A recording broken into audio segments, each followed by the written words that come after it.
todavía no te tocaba, pero ya estás muy desesperado. Te lo agradezco, es la única oportunidad, estamos acá al extranjero. Relacionada con la última pregunta, quiero decir brevemente, antes de empezar, que yo no soy de aquellos periodistas que actúan como si la prensa fuera inmune a la crítica. Siento que la prensa merece ser criticada, a veces fuertemente. Sin embargo, también creo que un periodista tiene el derecho a hacer su trabajo sin morir. México, bueno, hasta la fecha, este año ha sido el año más fatal para los periodistas en México. Yo entiendo que ese es un problema, como usted ha señalado, con raíces muy profundas, que existe desde mucho antes de su mandato. Sin embargo, hoy está alcanzando niveles críticos, inéditos. Entonces mi pregunta es simple. No es cómo se resuelve el problema, yo sé que esa pregunta es muy complicada. Es, ¿usted está dispuesto a reconocer que su gobierno, bajo su mandato, ha fallado y está fallando en establecer las condiciones necesarias para el libre ejercicio de la prensa en el territorio? Es decir, ¿está dispuesto, sí o no, a asumir la responsabilidad de este problema tan grave? Estoy asumiendo la responsabilidad.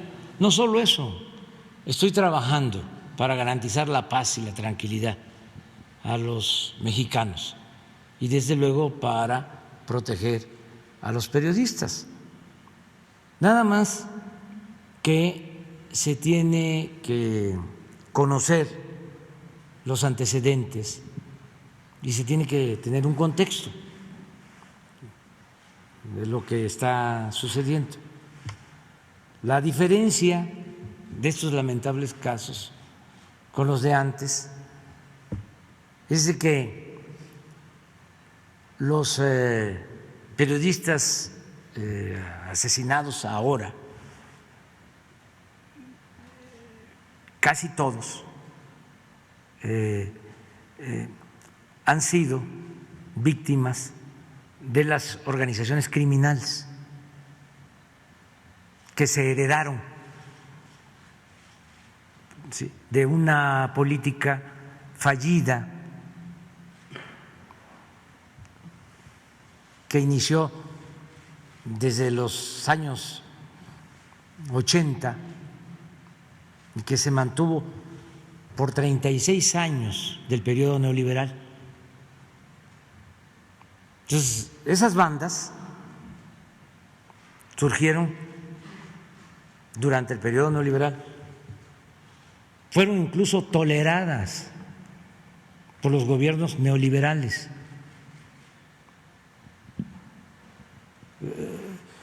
No hablan ustedes, o muy poco, de que se llegó al extremo de que el secretario de Seguridad Pública de México, de Felipe Calderón, tenía relaciones con el crimen organizado y por eso está preso en Estados Unidos. Entonces, ¿cuál es la diferencia ahora? Bueno, se mantienen estas bandas porque lleva tiempo pacificar a un país después de 36 años de promoción desde el Estado de la violencia. El problema está peor hoy que nunca. Está peor ahora que nunca. No. ¿Cómo así? Eso Es así. indican las cifras. No es así. Hay una diferencia fundamental. Estos no son crímenes de Estado. ¿Cómo se sabe si los casos no son Porque resueltos? tenemos todos los elementos. Te podemos dar información de caso por caso. Y te agrego algo. Me gustaría mucho. Sería... No, claro. Es más, aquí lo hemos planteado. El jueves te invito, el jueves próximo. Caso por caso, pero no solo eso, A diferencia de antes, en todos estos homicidios ya hay detenidos, no hay impunidad. ¿De los Pero actores el asunto materiales o intelectuales de los asesinatos? ¿De los actores materiales o intelectuales? Materiales e intelectuales. Ok. Y hablamos de los 7 casos que llevan en Sí, este año sí, hasta la fecha. casi de todos.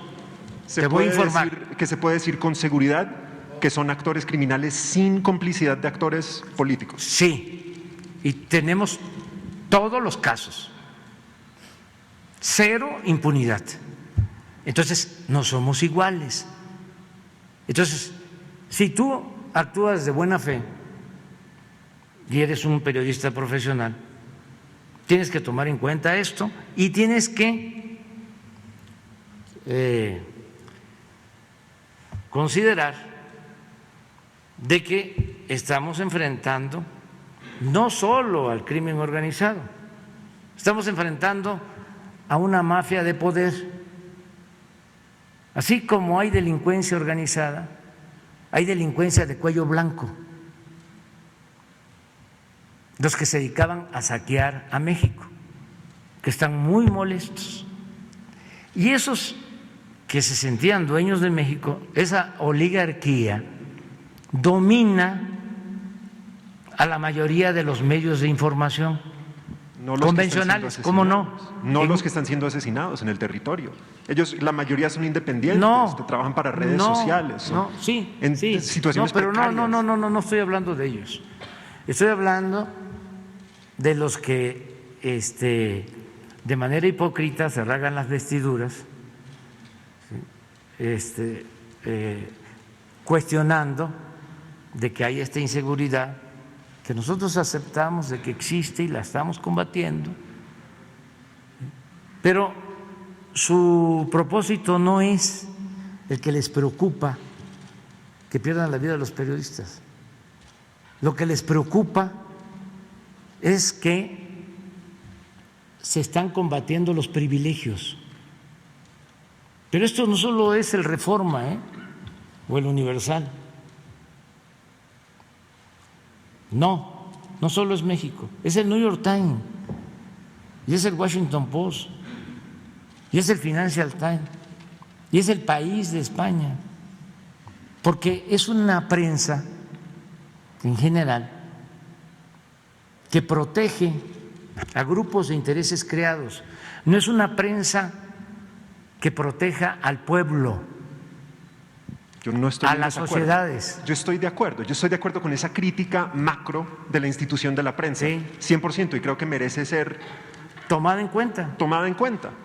Los periodistas con los que yo he hablado acá en México son periodistas humildes, Sí. que están en la periferia, que trabajan para, que ni siquiera trabajan para una plataforma, trabajan para redes sociales, publican en Facebook. Ellos se sienten inseguros y ellos sienten que el gobierno, su gobierno, les está fallando. Pues me lo dicen. Sí, tenemos una protección especial a periodistas, un plan, ¿sí? Y ya te comento, te vamos a informar caso por caso, ¿sí?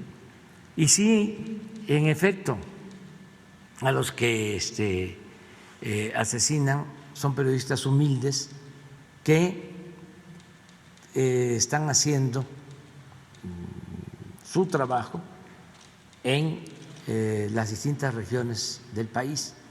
¿Sí?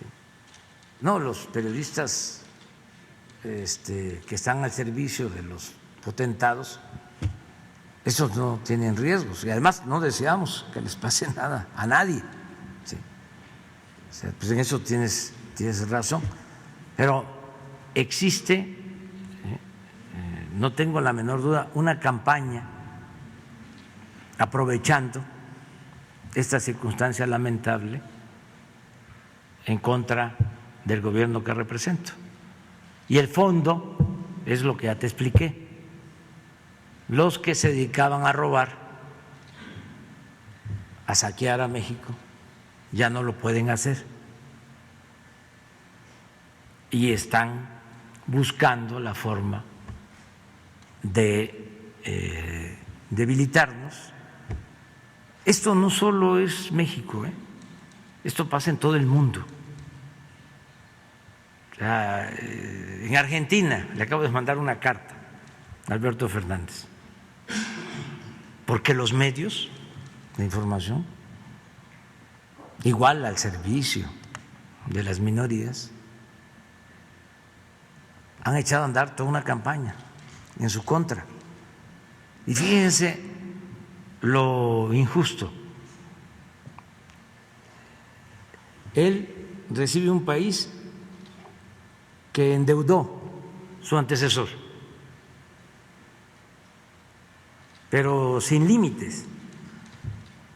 El anterior presidente endeudó a Argentina con el apoyo de gobiernos extranjeros y del Fondo Monetario Internacional, para ser claros, que le dieron más dinero del que podía recibir Argentina. ¿Por qué le dieron tanto? Porque querían mantener al mismo presidente. Entonces, los endeudaron, no pueden pagar, y ahora los medios al servicio de esos intereses empiezan una campaña en contra del actual presidente, a culparlo a él. Y como decía Goebbels, propagandista de Hitler, que una mentira repetida muchas veces se convierte en verdad, pues llegan a tener efectos esas campañas, esa guerra sucia. Es una especie de golpismo. Ya no es el golpe de Estado tradicional, militar, es un golpe blando con el poder de los medios, que por lo general tienen el control de la opinión pública. No los periodistas con los que yo he estado hablando. Una última pregunta. ¿Qué le dice usted a aquellos